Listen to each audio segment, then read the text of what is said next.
Library. Today, I'm delighted to welcome descendants of Mary Ohara and her friends to Galiano Island. The tagline for this series has always been a speaker series, Learning with Locals. And in 2020, when we were planning this year's series, we had a lot of conversations about the kind of global call for racialized justice that was happening. We talked a lot about dispossession and displacement of people in Canada, particularly here on Galiano Island. Many of you joined us for our previous series where we talked to former residents of Salt Spring, and we'll hope you'll join us next month to hear from Indigenous leader Georgeson. But today we're going to explore that part of our Canadian history through the lens of one extraordinary life, that of Mary Ohara. And part of her story is the displacement of Japanese Canadians during World War II. Today's panel will be hosted by Bonnie McGilvery. Bonnie, many of you will know Bonnie. She's raised two of her four kids and helped raise a couple of her 6 grandkids right here on Galiano, where she spent the last 30 years. You've probably run into Bonnie when she's been coordinating the fitness center or checking you out at a cache. Perhaps she mudded or painted your home. Or she was school trustee for many terms, and she probably did some great advocacy with you and your family. You may know her through her leadership and work with the recycling program here on Galiano or the Activity Center Society. Bonnie also was lucky enough to recently retire and is now looking forward to a post-COVID life of gardening and hanging with her grandkids and golfing with friends. Bonnie was a friend to and of Mary Ohara, and it's my great pleasure to welcome Bonnie here today.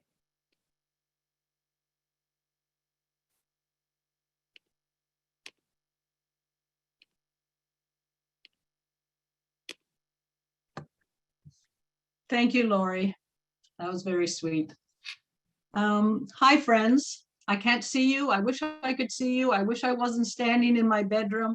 I wish we were at the library, maybe next year. But today, I will guide you through as we explore the life and times of Mary Ohara. Through Mary's life experience, we will learn a little about the Japanese heritage and history on Galiano and in British Columbia. Joining to guide us along this journey are Linda Oishi, Mary's daughter, Reed Oishi, Mary's grandson, and Steve Nemton, a Galiano friend of Mary's. Linda, Reed, and Steve will each add to our talk today, sharing with us their connection to and knowledge of Mary's life. But first, I want to talk a little bit about my happy experience of meeting the Ohara and Oishi family. Now, I had barely registered that there had been a Japanese community on Galiano. Oh yes, I had gazed in curiosity at the Japanese headstones in our little cemetery. I knew vaguely about the charcoal pits. I had seen the list of students' names at the North End Hall, but I had registered the Ohara family as Irish. The Japanese heritage had been visually erased by somebody putting an O and an apostrophe before Hara. And no one had ever mentioned to me about a thriving, small Japanese fishing community at the North End. And to tell you the truth, I didn't go looking. Now, every now and then, life gives you a gift. And every now and then, I am smart enough, sensitive enough, or maybe just awake enough to register that gift. I almost missed out on one of the biggest gifts as school trustee. In the midsummer of 2012, I received an email from an unknown address. Now, I'm skeptical about stuff like that. I looked at it, I pondered it for a couple of days, I almost deleted it, and then finally, I opened it. That email was from Reed Oishi, grandson of Mary Ohara. He told me that his Nana had been born on Galliano, that she had gone to school at the North End. But her dream of receiving her high school diploma had been shattered by the Second World War, internment of our Japanese families in British Columbia, and her subsequent exile to Japan. Reed had a mission. He needed help in fulfilling a deep regret of his nanas, not graduating high school. Now, Reed was about to open up to me a whole new life story, one that began on Galliano at the North End in a small, tight-knit community of Japanese Canadian families. Families that valued education and family life, hard work, and history. Families that had deep connections to Galliano Island. Families that had been all but erased from our Galliano storytelling. Now, I was honored to be of service to help right in some small way the massive wrongs that had been imposed on our Japanese neighbors and friends. Honored to make a lifelong dream come true. And so the journey began. Reed and I had multiple emails back and forth. I contacted the board chair, May McKenzie, and Jeff Hopkins, the superintendent. Everyone was thrilled with the idea of getting Mary an honorary high school diploma. Now, as life would have it, our board meeting was scheduled to be on Galliano in November, on November the 14th that year. The principal was excited about having such an auspicious event at our little Galliano community school. The date worked for Reed. He told his Nana that she had been invited to Galliano to share her life history and deep connection with our island. Mary Ohara was already sought after in schools, community centers, and seniors' homes in the Lower Mainland, where she spoke about the Japanese Canadian history from a personal perspective with grace, humor, and love. It was easy for Reed to get his Nana to agree to come over, and he would come with her. She was, after all, 82. Behind the scenes, Reed had planned a big family surprise on Galliano. Everyone but Mary was in on the secret. She was finally going to get her high school diploma. The day arrives. The excitement at the school is palpable. The gym is all set up. Mary and Reed arrive on the midday ferry. Staying hidden in their cars on the ferry are many of Mary's family. Reed and Mary come to the school, and Mary has the students in the classrooms mesmerized by stories of her childhood on Galliano, Salt Spring, and in Lemon Creek. Did she ever see her doll again? Did they really live in horse stalls? What was Galliano like way back then? The students have lots of questions, and Mary answers them all with genuine interest. We ask Mary and Reed to join us in the gym for a small celebration. And by the way, could Mary speak to the school as a whole? Parents arrive. The school board is seated. The community has been invited. The children file in. The gym is packed. After an introduction, Mary takes the microphone at the podium and speaks to the children. Sporting a Canadian flag, she talks about how wonderful Canada is, how she tells her childhood story to schools because she wants the students to know what happened to her and to make sure that it never happens to anyone else again. You are the future, she tells them.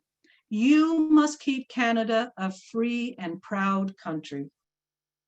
There's a commotion in the back, and the gym doors open, and a few more people come into the room. Mary vaguely looks towards them as Reed comes up behind her and drapes her in a cap and gown. She is startled. The newcomers are coming into focus. They are her family. And what is Reed doing? I step forward and the graduation ceremony begins. It was a moment many in the room will never forget. Most of the adults have tears in their eyes. This wonderful, generous, intelligent, and loving woman is fulfilling her lifelong dream of being a high school graduate. What a memory that was for everyone in the room. But who was Mary Ohara? Linda Oishi, Mary's eldest, is here to tell us Mary's life. Linda is a third-generation Japanese Canadian who was raised in Vancouver and now lives in North Van. Recently retired, Linda had a career as a paralegal. Thank you, Linda, so much for coming here today to share your mother's story with us.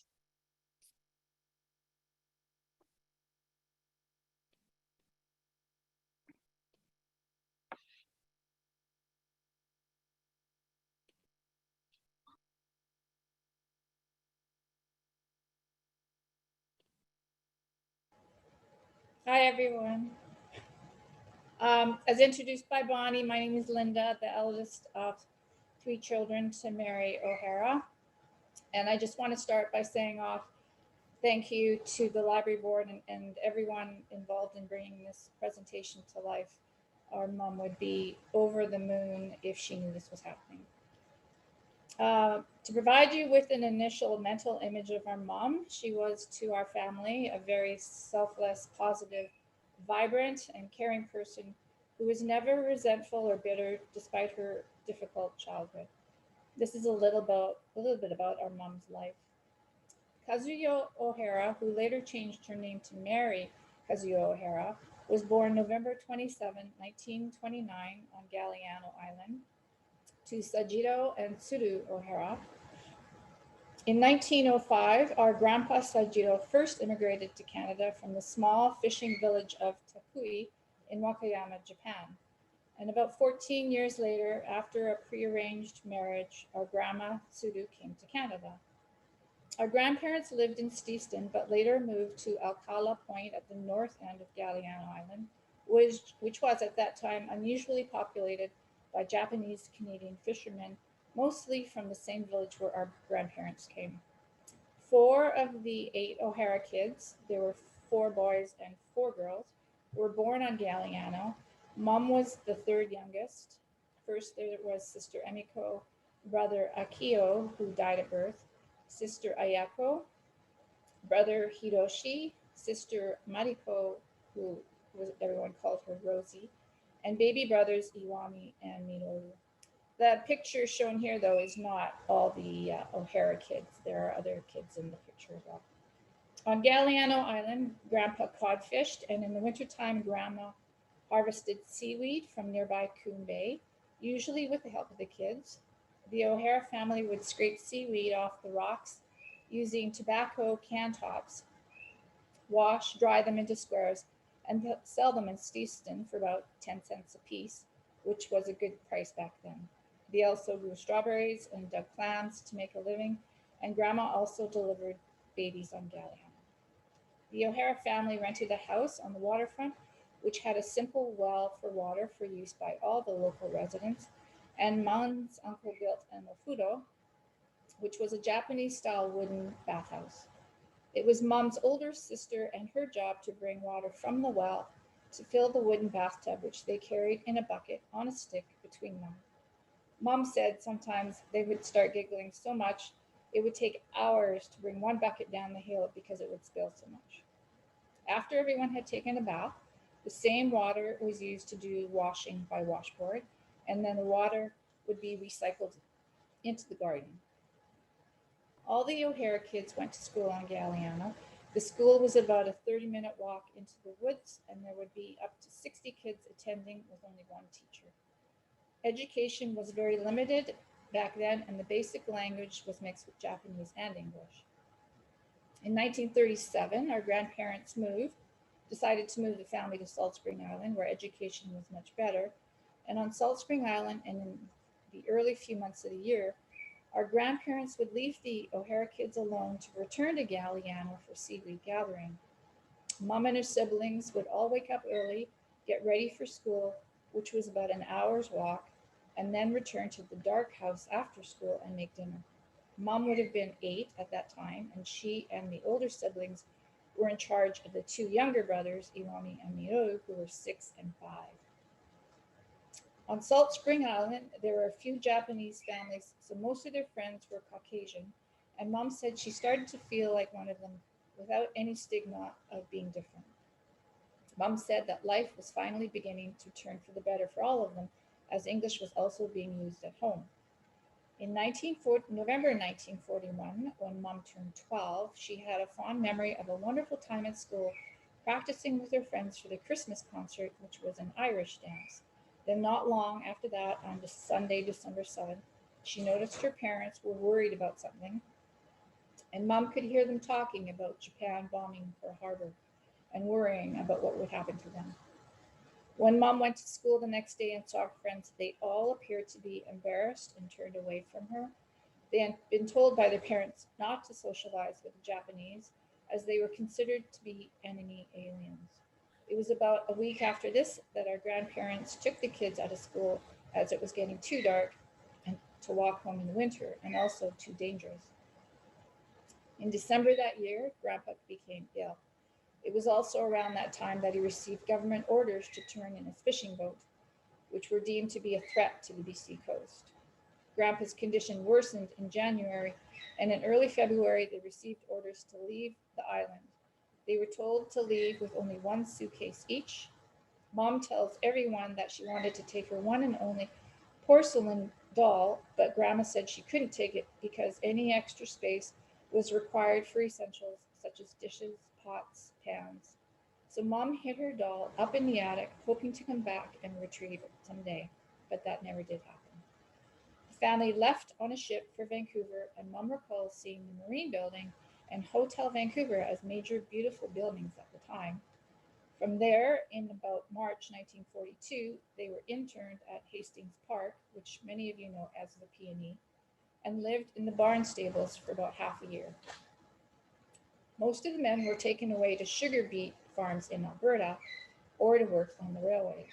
Mom's brother Hiroshi, who turned 16, was taken away, and they didn't know where he ended up, but later found out that he was sent to another camp back east. Grandpa was so ill, he was allowed to stay at Hastings Park, but other men were taken into another building separate from the woman and slept in rows and rows of bunks. Grandma and her daughters lived in separate stalls in the barns. The troughs in the barns were used as toilets, and every morning they would wake to drop bird droppings on their bedding. Although many complained about the bird mess, Mom didn't, as she loved to watch and listen to the birds. I think this is why, for many years, Mom always had budgies, canaries, or other birds in her home. Mom had many stories during her stay at Hastings Park, but one she often shares is coming down with the mumps. She and other young children were segregated and kept in the dark underground for 10 days with no mothers to help them out, but our mom ended up looking after the younger kids.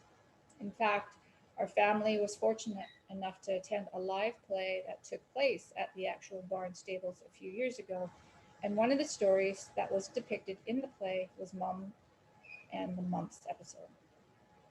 Another story that our family shares is that in July 1942, while interned at Hastings Park, Mom's older sister, Emiko, was expecting a baby.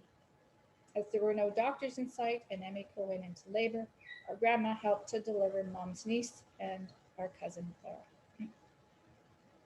In September 1942, orders came again, and everyone left Hastings Park and boarded a train headed to the Kootenays, landing in Slocan City, and then bused to a small farming area called Lemon Creek. A few months after arriving there, Grandpa passed away. He was the first to die at the internment camp and was later cremated on site. Grandpa's remains were later reunited with his ancestors in Japan. The picture shown here is a one-year memorial after Grandpa's death. Mom would always say that the image of her dad's remains burning in a makeshift cremation made by family and friends was something that haunted most of her life.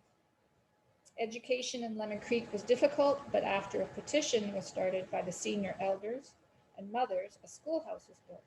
This is where Mom received her grade 8 graduation certificate.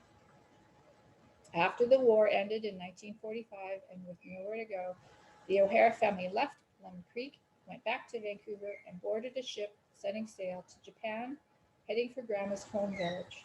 Mom would tell you that it was a horrible sight to see all the bombed out areas when they arrived in Japan. The first 2 years were very difficult for Mom and family in Japan. Mom first worked in Kobe at a gift store and then got an offer from the Kobe police to join them as an interpreter. She was offered a job from the captain at the time, and when the captain asked her to take a drive with him to look at some scenery, she got scared and threatened to jump out of the Jeep. When she returned to the police station, she picked up a bottle of ink and threw it at him.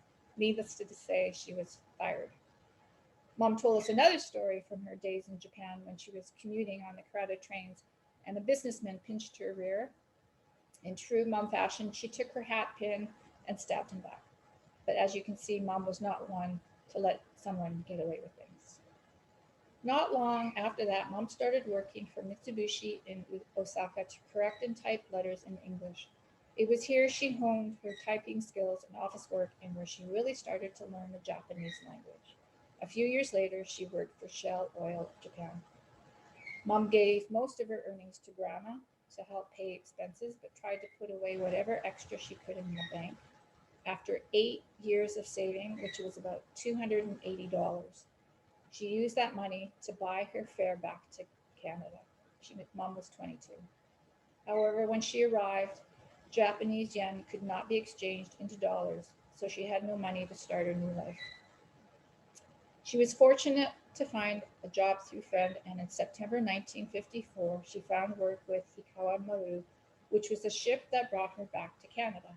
Applied for a job and was hired typing and helping passengers when ships arrived in Japan. A few years later, Mom met her dad, also Japanese Canadian, and they became pregnant with their first child, me, and then my two brothers, Mark and Daryl. Mom stayed home and raised the kids while Dad worked. Mom and Dad spent many years ensuring all of us kids experienced and enjoyed a variety of local activities while maintaining and appreciating our roots in the Japanese community. Those activities included swimming lessons, judo, Japanese dancing, and attending numerous Japanese school bazaars and festivals. Unfortunately, after many years of marriage, Mom and Dad divorced, but you should know that to the day that she died, Mom and Dad shared all birthdays and holiday dinners together as a family, a tradition we continue to carry on after her death. After Mom's divorce, she applied for a job at the Harbor Control Tower in downtown Vancouver, working as a clerk under the chief. She was told she didn't have a grade 10 education to qualify for the job, but Mom was adamant and asked them to test her and try her out. Fortunately, she passed, and she worked there for 11 years until she retired. During Mom's retirement years, she started to speak about her internment years and would volunteer her time to speak to students who either came to the Nikkei Cultural Center or she would attend at some of the schools in person. Mom always said she was not bitter about what happened in her past and that she only wanted kids to know about what happened so that when they became adults, they would remember her story and keep Canada the best in the world, as she was a very proud Canadian and loved her country. On November 14, 2012, at the age of 82, with all her dedication to the community and being exiled, grandson Reed arranged for a secret trip to Galiano Island, where Mom was given an honorary high school diploma. It was here that Reed and Mom boarded the ferry together, and the rest of the family secretly piled into cars and stayed down on the car deck, hiding from view. Everyone hid up until the last minute when at the Galiano Community School, where she stood in front of all the staff, kids, and some of the community, our family came in. We will never forget the look on her face as we all marched into the gymnasium for the presentation. It was definitely one of the major highlights of Mom's life and ours. Her contribution and volunteer time over the years to many organizations such as the JCCA, Japanese Language School, and of course the Nikkei Center established Mom as a well-known and respected member of the Japanese community. In fact, in 1991, she also helped to organize a Lemon Creek reunion of over 160 former internees, about 46 years later. which included, among other things, a bus tour of the old ghost town relocation settlements. Our family obviously carries many, many fond memories of Mom, whether they were for family dinners or vacations. Family was important to our mom, and we had dinners almost every weekend in the early years until the family grew larger and the preparation was getting too much. That's when our individual families each took over this tradition of rotating birthday dinners and special occasions, happening at least once a month, if not more. Mom passed away peacefully on February 12th, 2019, at the age of 89 at the Carlton Care Center, where she lived the last year and a half of her lifetime. Her mom, our grandma, passed away on November 11th, 1989, also at the age of 89. Coincidentally, Carlton Care Center is the same facility where grandma lived out her last years. Mom was the last surviving member of the Galiano Ohara family until her death. In Mom's words, with 3 married children and grandchildren and adding great grandchildren now, she considered her life the best despite going through what she did in her past. In closing, I would like to tell you that Mom was the foundation and pillar of our family. Although she had a difficult early childhood, she conquered that and made a comfortable life for herself and her family. She instilled values and morals into each of us kids that we passed on to our own kids and that we hopefully pass on to future generations. She never judged, criticized, or told you what to do, but encouraged you to make your own decisions. And she didn't care whether you wanted to be on the higher or lower end of the pay scale. She was proud of you as long as you were happy with what you were doing, as that was all that mattered to her. Thank you.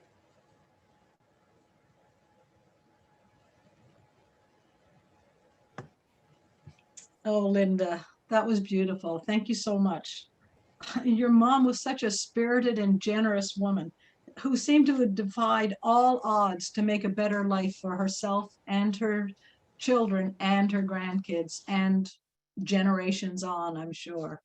That was amazing. Thank you. Next, we're going to have Steve Nemton.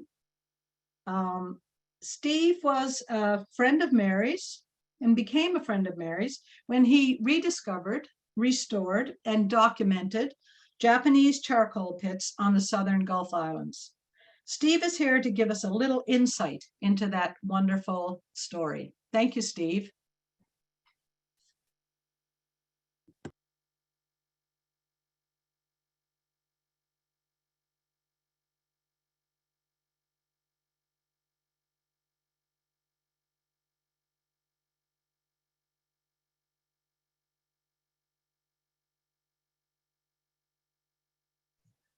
And present. Okay, can you hear me? Hello? We can hear you, Steve. Oh, now you mute yourself again. Okay, can you hear me? Yes, we can.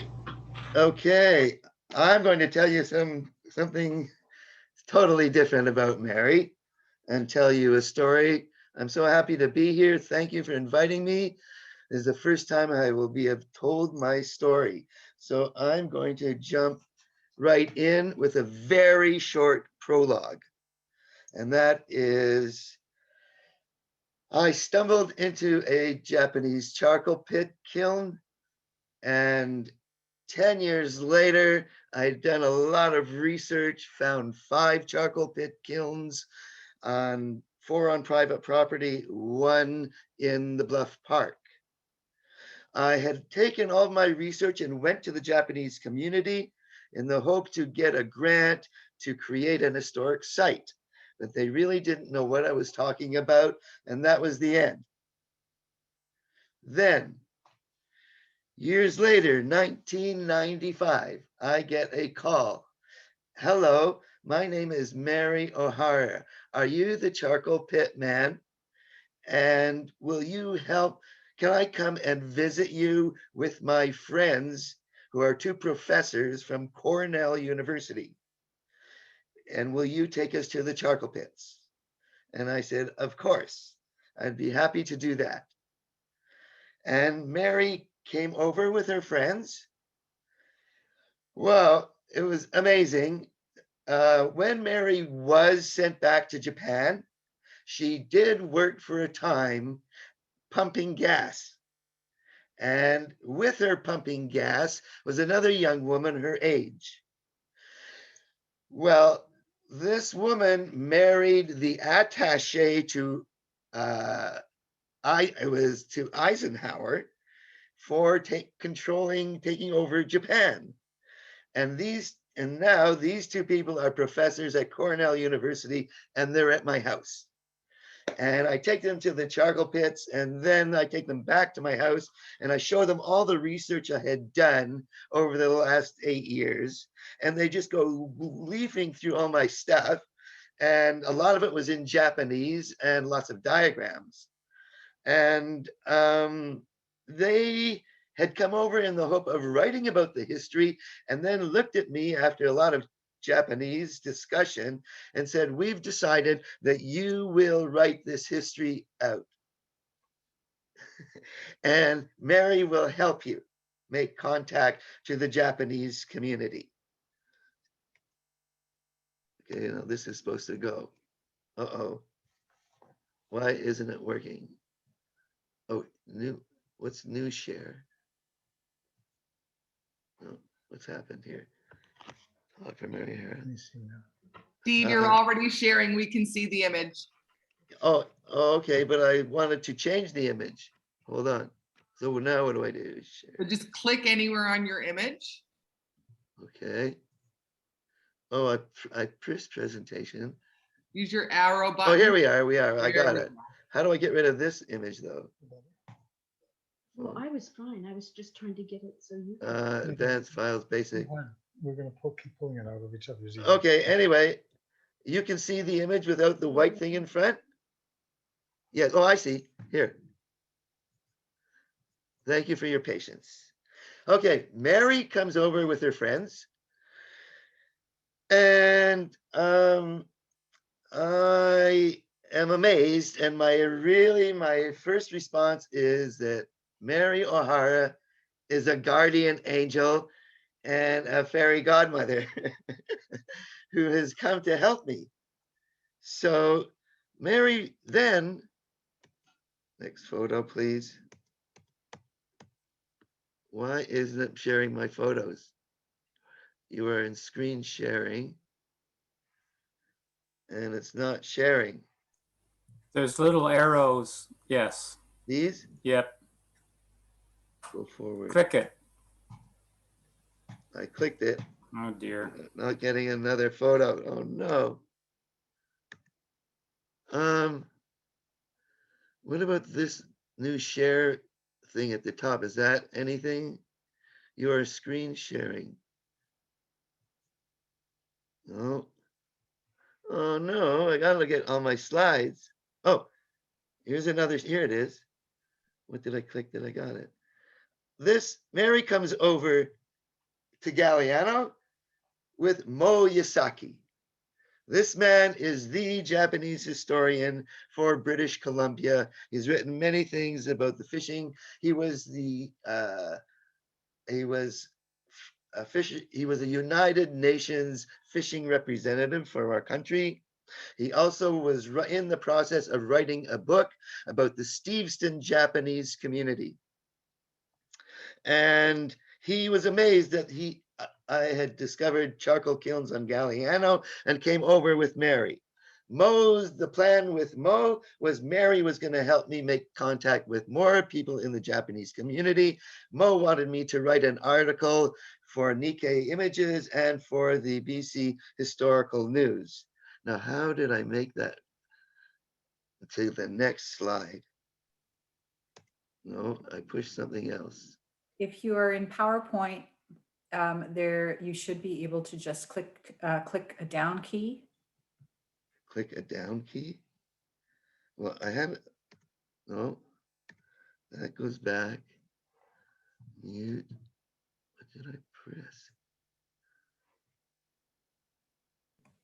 Share. You are sharing. A down key. Okay. No. You advance the slide in PowerPoint, not in Zoom. Well, I don't know what that means really. Oh no. Excuse me, Yes. how about trying your right arrow key? Well, that's what I was supposed to be doing, and I am pressing it, but it isn't going. And both those all set up. It's supposed to work. So any other suggestions of what I should press? Oh, maybe at one of the, yeah, You can stop sharing, change the yes. image, and then reshare the new image. It's not the Okay. most elegant solution, but I think it will work.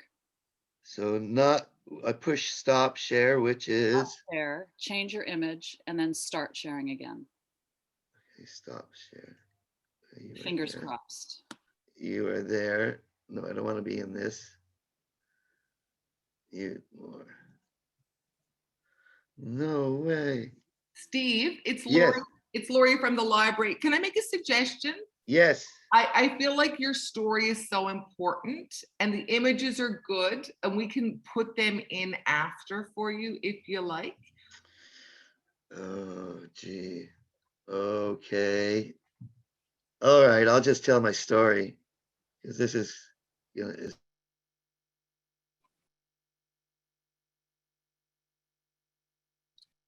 Somebody is suggesting something for you to try. They're saying use left click.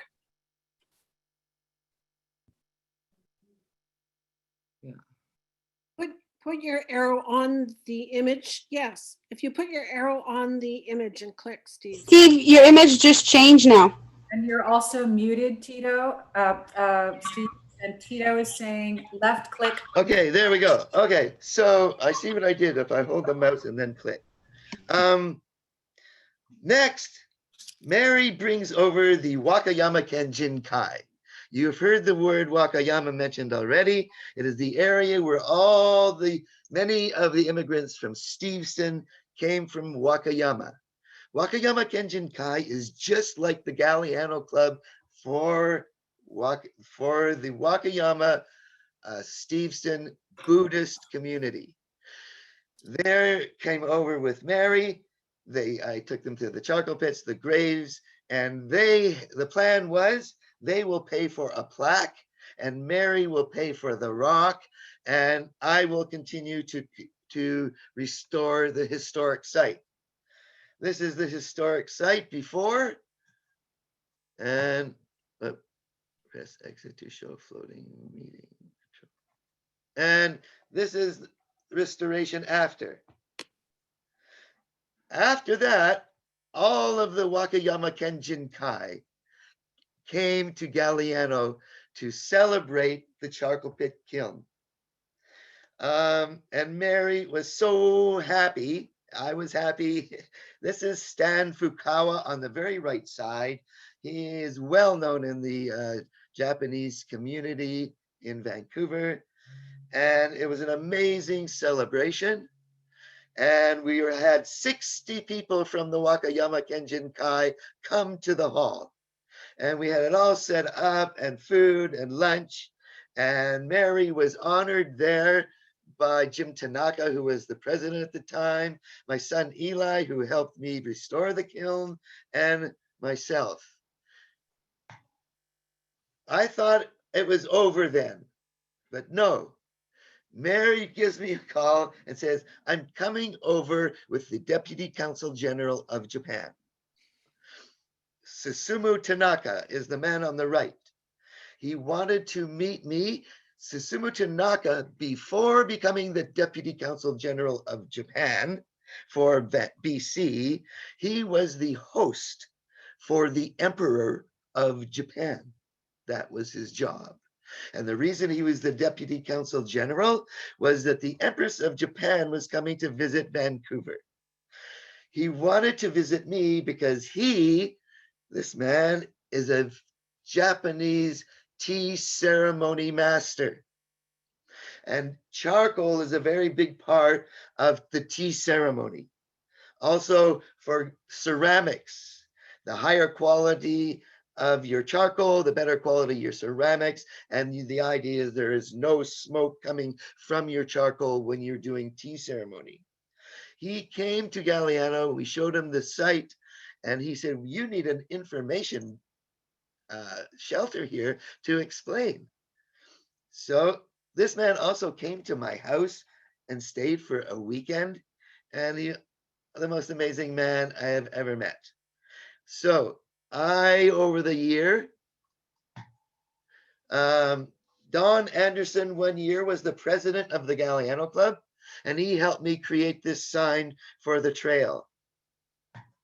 Then and I made an information shelter, and it just so happened the year we were going to celebrate, the Lieutenant Governor, Iona Campanola, was coming to Galiano to our event to meet Mary Ohara, because they were both born on Galiano Island. And they were the same age. And Mary was so happy. Oh my gosh, there you see her. Then they did an unveiling of our new information shelter. It was cardboard and laminate. And it was, there we all are. This is the driver for Iona, and there's Mary. There's all the Wakayama Kenjin Kai members. And it was an amazing day. Next, I thought again, oh, I did it. That's it. 15 years later, I get a call from the Murakami family on Salt Spring Island. Rose Murakami, are you, same sentence, are you the charcoal pit man? And will you help us restore a charcoal pit on Salt Spring Island? Did you know there were two there? And I said, yes, and I'd be really happy to help you restore your charcoal pit kiln there.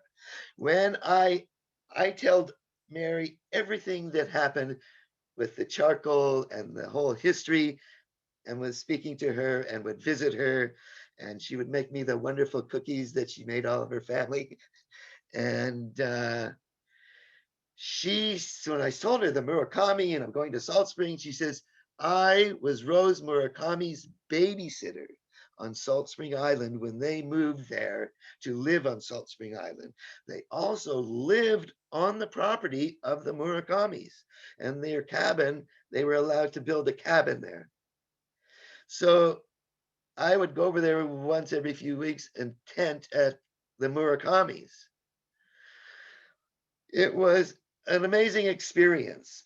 Also, at the same time, we joined the Galiano Club, the Salt Spring Gardens, Japanese Garden Society, and the Lions at Main Island. And we applied for grants so that we could improve all our signs and put up new signage for all the charcoal pit kilns.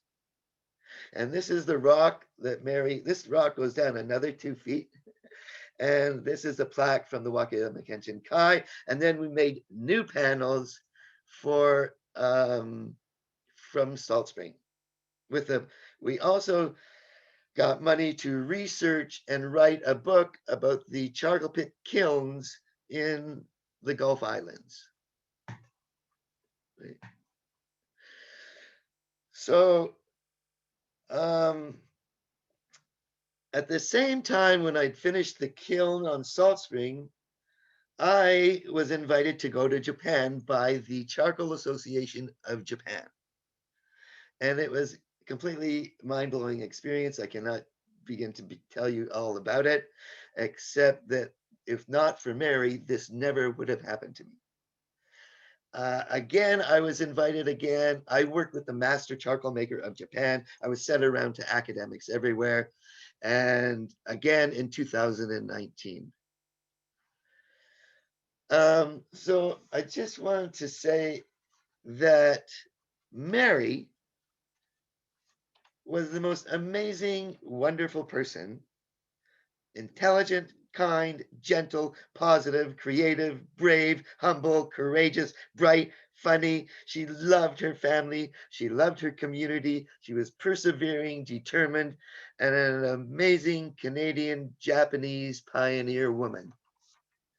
And I just felt like I was, like as I said earlier, she was like a guardian angel and a fairy godmother from Japanese.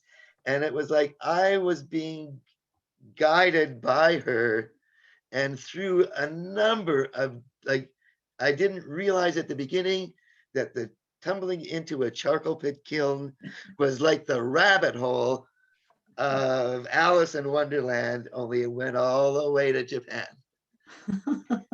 And I met so many amazing people in my journey. And I told Mary everything that had happened along the way. I got to take her the book when she was in her assisted living home at the end. And she got to read the chapter about herself. And as I say, I felt I was not in control. I was being guided. And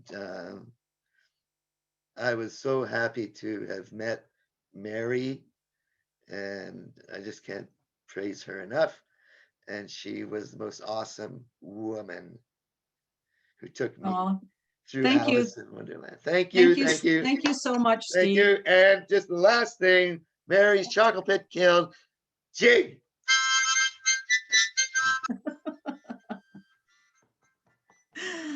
Oh, Steve. Thank you all for listening. Thank you, Steve. That was beautiful. What a strong bond you formed with Mary. And You're also receiving guidance from your excellent nephew, who is asking you to please press escape to leave the Press, Look. oh yes, I press, press, it's supposed to press. How do I get out of here? on your keyboard. And then close screen share by moving your mouse arrow to the top of the screen and clicking stop share.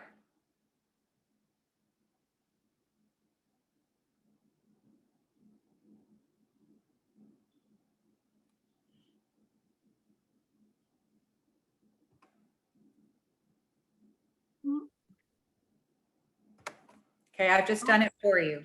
okay, it's done. Thanks, Steve. I mean, your and her determination to keep this history alive, honored and told is absolutely amazing. Thanks so much for bringing that connection to us, and in true Steve form too.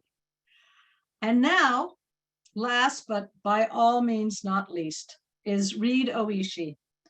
He's the eldest of Mary O'Hara's grandchildren. He has had a lifelong fascination with his grandma's, or his nana's, as he calls her, experience as a Japanese Canadian. And no doubt that has contributed to his interest in history and politics. Reed will give us some historical and political context leading up to the Japanese internment in Canada, during the internment, post-war conditions, and his nana's response to her experience as an adult. Thanks, Reed, for coming here and sharing this with us today. Take it away. Thanks, Bonnie. Hi, I'm Reed. I just wanted to start by saying thank you to everybody involved in putting this together, and for everybody that's come today that's taken an interest not only in this part of Canadian history, but in my grandmother. It's really overwhelming, and we're really grateful for the opportunity to be able to share her life with everybody that's interested. I think that she had a mission. She was very intentional throughout her life in trying to communicate something in particular about her life experience. And so that we are able to continue to do that even after she's passed on is really gratifying. As a child growing up, we always heard about the Japanese internment. You know, I can't remember a time where Nana wouldn't talk to us about it. And so I have no doubt that you know, is a foundation for my interest in history. I am by no means an expert, so I'm just going to give a very basic timeline, and hopefully that provides some context for those who don't know already about you know, why Japanese Canadians started to come to Canada, and how world events culminated partially in the internment of Canadian citizens, largely of Canadian citizens. Because when we were young, Nana would talk to us about this. It always surprised me as a younger person when I would bring it up and people wouldn't know what I was talking about. So, it's a really great opportunity to be able to continue to share this information, even though I know there's a lot more exposure about it now than maybe in my childhood. But where I want to start is just going back to the middle of the 19th century. In the 1860s, Japan had managed to stay isolated from a lot of global trade and other interactions. And at this time, the UK and the US sort of sought to force Japan to open up to trade. And they did that through military power. And what happened was Japan was shocked. Because of their isolation, they were somewhat unaware of where the Western world had moved to by this time in history. And they felt they had no choice but to open up to trade. But in response, domestic politics there helped bring the imperial family back into power rather than local warlords. And they used this opportunity to try and play catch up with the Western world at this time. So they looked around in neighborhoods around them. They could see colonialism, and they thought, we don't want that to happen to us. So we are going to send our citizens out all over the world. They're going to learn about everything that we've missed out on, and then we're going to have them come home and teach us, and we're going to keep up. So this starts to lead to immigration to Western countries at the end of the 19th century. And I think the first Japanese Canadian, or the first Japanese person that came and started living in Canada was as early as 1877. So my great-grandfather would have been part of this wave of people who left who had the opportunity to actually leave the country and live somewhere else. Now, I don't think he came to Canada as somebody who was a scholar who was meant to maybe return and bring back learning. So I think he came to Canada as an opportunity to make more money. So he comes to Canada in 1905, and he becomes a fisherman, or he continues to fish. And as my aunt said earlier, 14 years later, he's married. And the story that Nana used to tell us was that he came to Steveston, he was in the Gulf Islands, and he was fishing, and he was making money, and he ended up drinking all his money. So they sent his cousin over so they could marry and to look after him and make sure that things were going well. Nana used to tell us as well that their original family plan, which was not uncommon, was to actually send their children back to Japan for education. And from there, they would decide whether or not they would actually stay in Canada or return to Japan. But they had 8 children, and it was too expensive to start sending every kid home. So they ended up, settling in the Gulf Islands. And actually, my grandfather was one of the kids. He grew up in the Okanagan, and he was actually sent home. He was sent back to Japan, even though he was a Canadian citizen, for Japanese schooling. And he ended up getting trapped in Japan during the war because he was in the middle of school when hostilities broke out. So during the early 20th century and the late 19th century, there was a large influx in BC of all sorts of different kinds of immigrants, primarily Chinese and Japanese and Indian people, and due largely to racism, they were not able to make the same wage as white people in BC. But they were still determined, and maybe in some cases stuck here, determined to stay here, and so they would still go and work for less money, and this caused more resentment among white residents in BC because they thought they maybe could eliminate this competition with lower wages, but instead they ended up undercutting themselves largely in industries like fishing and canning and fruit picking. And so we start to see decades of commercial competition in inflaming racism and culminating sometimes in riots. The old Japantown is in Powell Street in Vancouver, and there was a riot there in the early 20th century. Just breaking Japanese stores and stealing and things like that. So it's through these events that the seeds of the internment are sort of laid out. The local population felt that groups of immigrants like the Japanese couldn't be sort of scared off or undercut.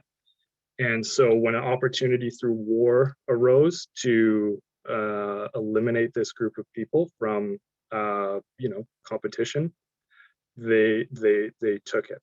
So up until the start of the Second World War, or when Canada enters the Second World War, we're aware already that Japan is moving through Asia, and Canadians are actually already sent to Hong Kong to reinforce that garrison. So the fear of war with Japan is already present before December 7th, 1941.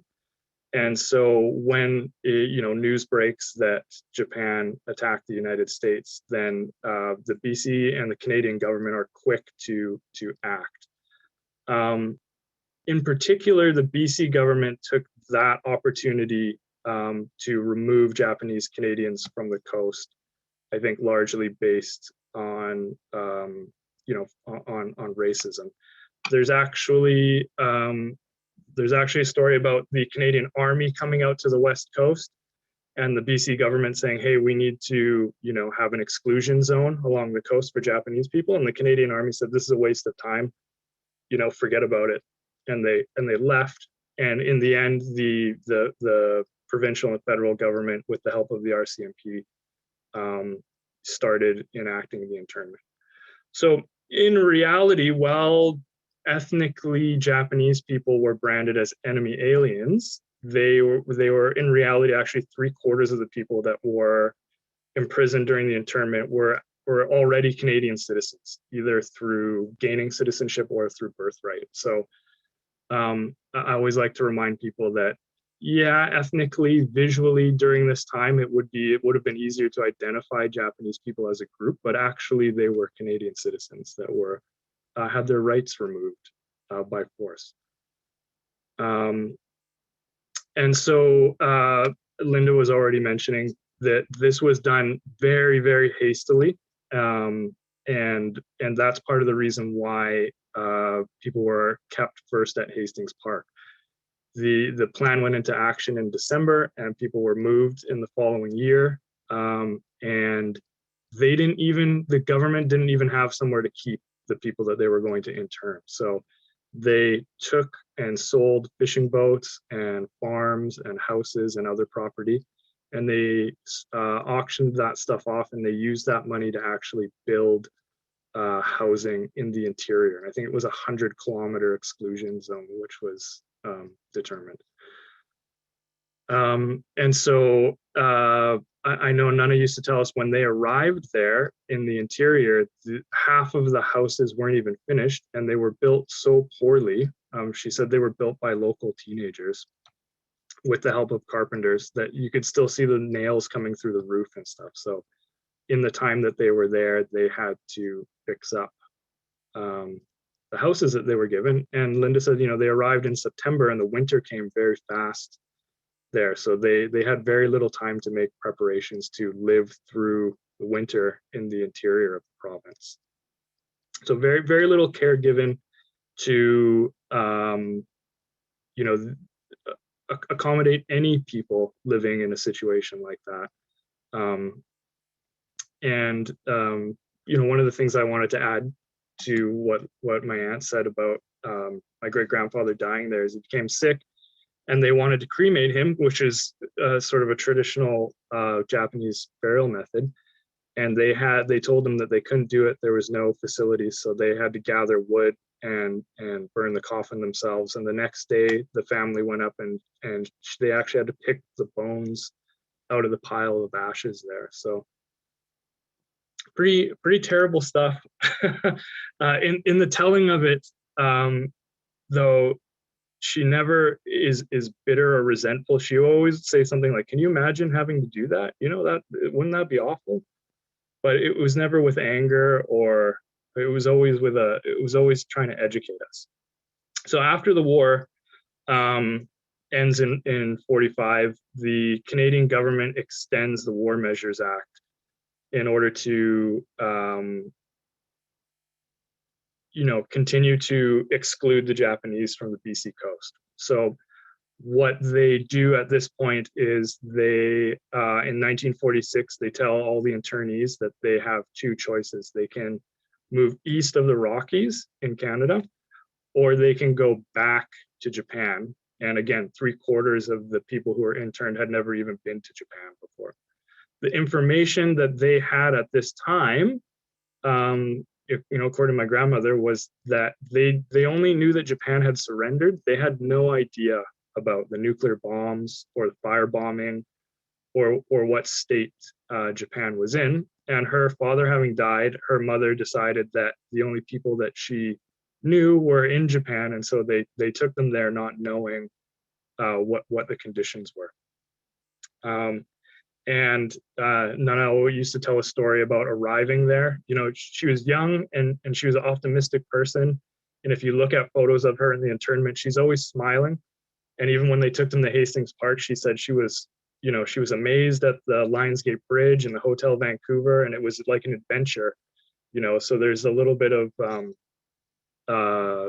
ignorance there of her situation, but at the same time, she still remains optimistic. But when they arrived, the longshoremen, sailors were throwing pieces of bread to the longshoremen, and they were scrambling over them and bumping into each other and falling down. She thought it was pretty funny until she understood what was really going on there. So even once they arrived in Japan, they were treated like foreigners. They came and their clothes were a little bit nicer than the people whose neighborhood they lived in. And again, they were not treated very well. But she remained earnest and true to herself. Auntie Linda said that her first job was at a Kobe gift shop, and she told me that once while she was working there was an earthquake, as is common in Japan, and while everybody was trying to run out of the store, they were selling like Chinaware and stuff. She was trying to run up to the shelves and hold all of the delicate items back on the shelf, and the store owner yanked her out of there and said, "Get out of here, what are you doing? Are you crazy?" So she just always just earnest and determined. And then my aunt described the story of her coming back to Canada. And so I won't go through that too much, but what I will add is I remember asking her one time, why did she decide to come back to Canada? Why didn't she just stay in Japan? And what she told me was that she said, in Canada, we give the best hugs, she said. In Japan, they don't know how to hug, she said. So she knew where her home was always, and there was nothing that was going to stop her from coming home. So just briefly continue with the history. I won't go too much into the post-war gap, but only at 1948 are Canadians of Japanese ethnic origin given the right to vote. And then the War Measures Act provisions for Japanese people are lifted in 1949.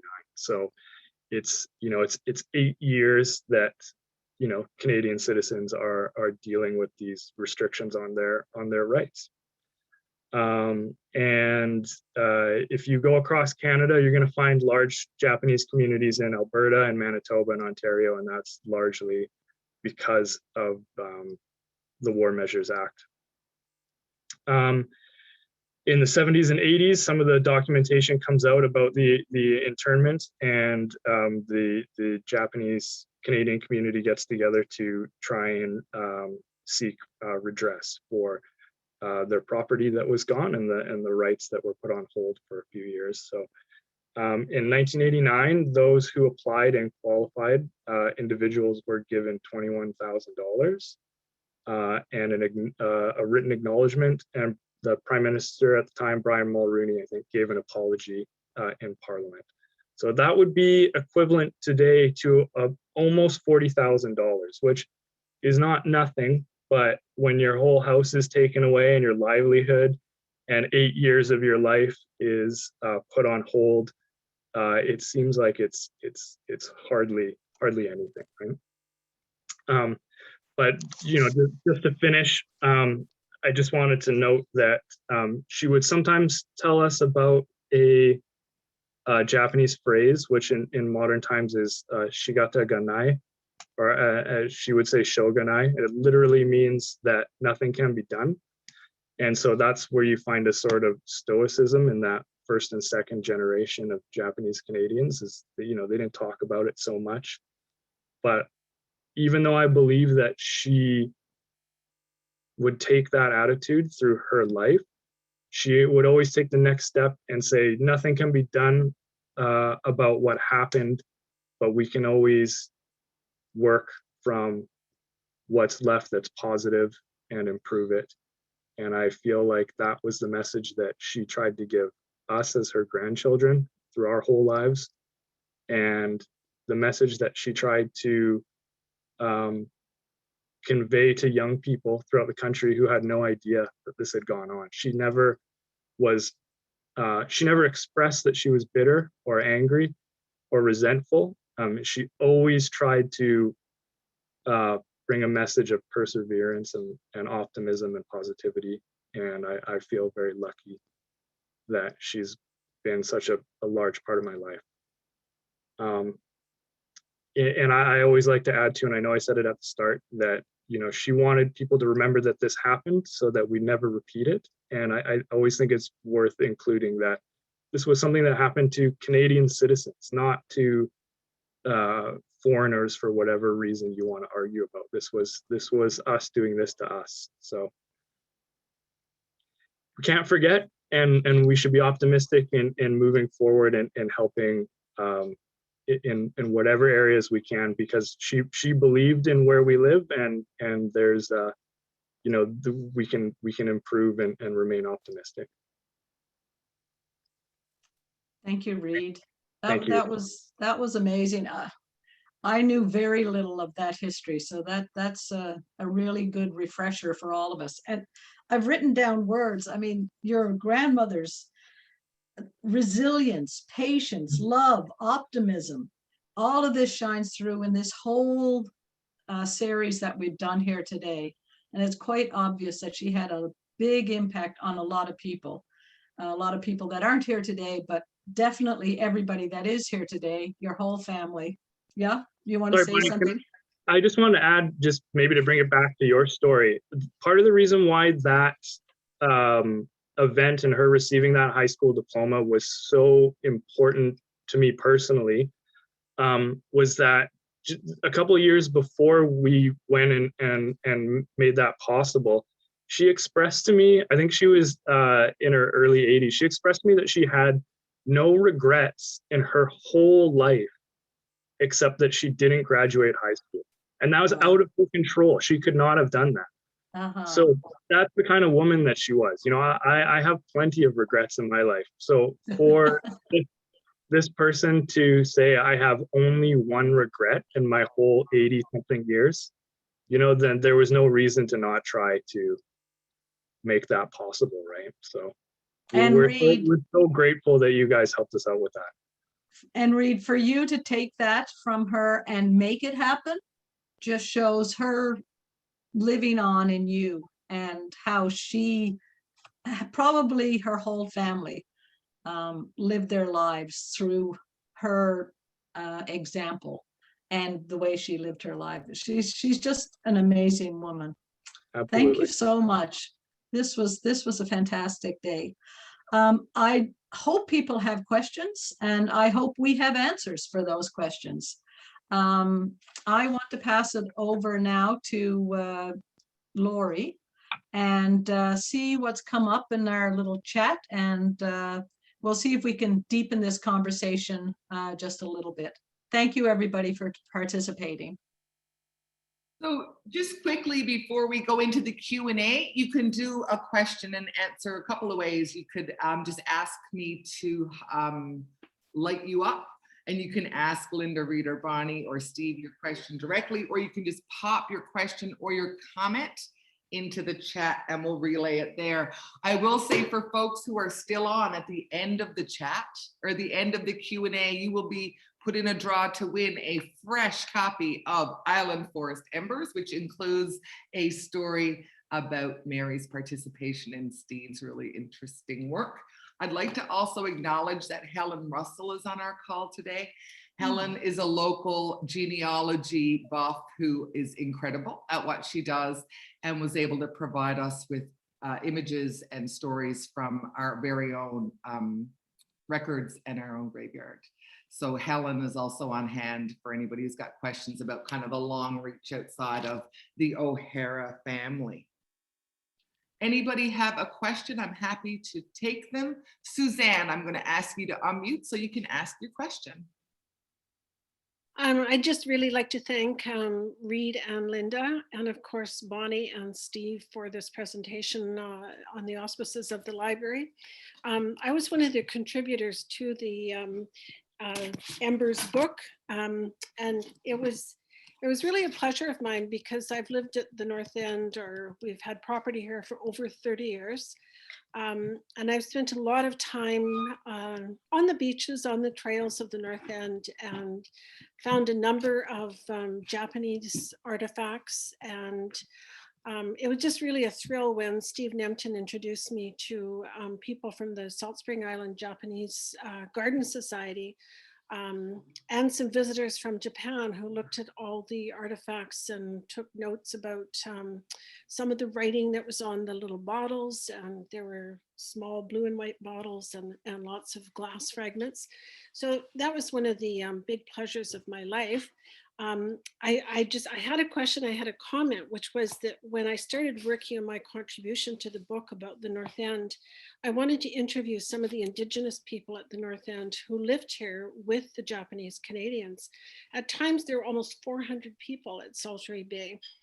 And I went to the home of my neighbor, Jeannie Sylvie, who is Coast Salish. And I was really surprised to see on her fridge a prominent photograph of Mary Ohara.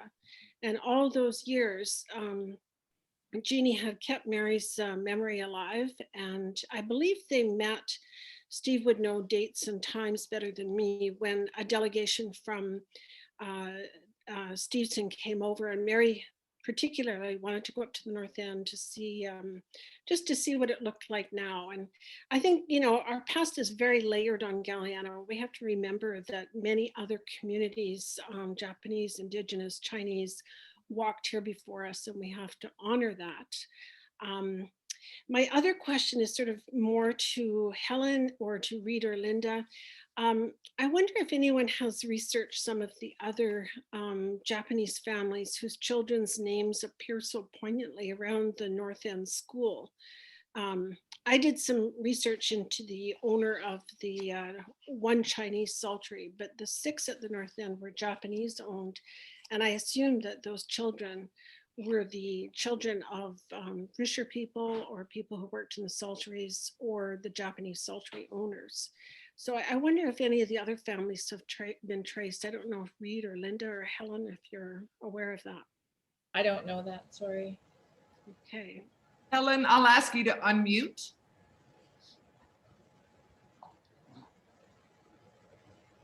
So you can always just hold your space bar down and speak. That usually works.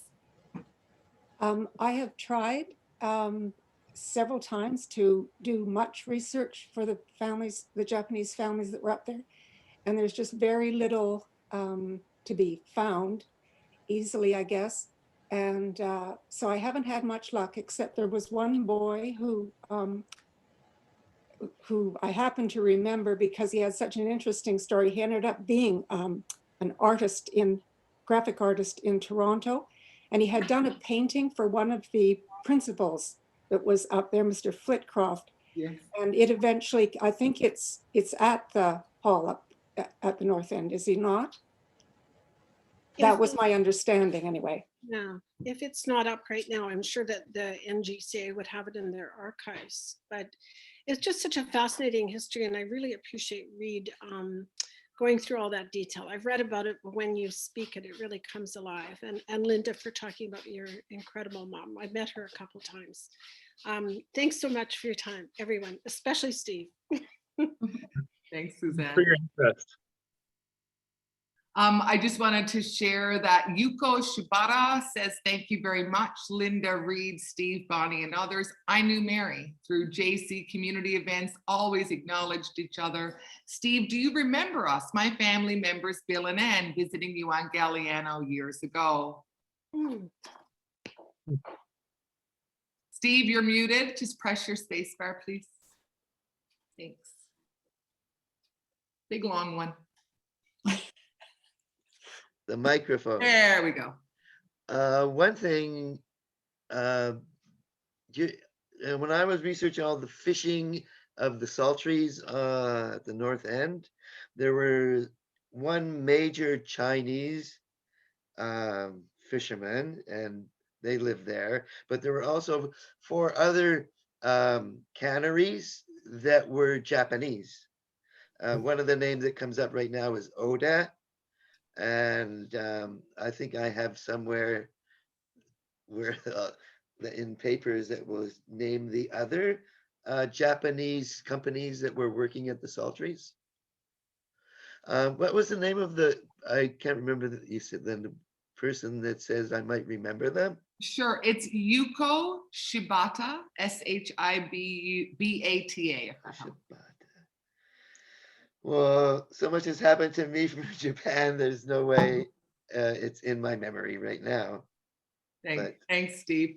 I have a quick question for you as well from Finn, who I think wins a prize for being our youngest attendee today. Finn wants to know, would it be possible to ever fire up the pit kiln? Well, tell Finn that a lot of people have asked me to do that. Sure. And could I fire up the kiln?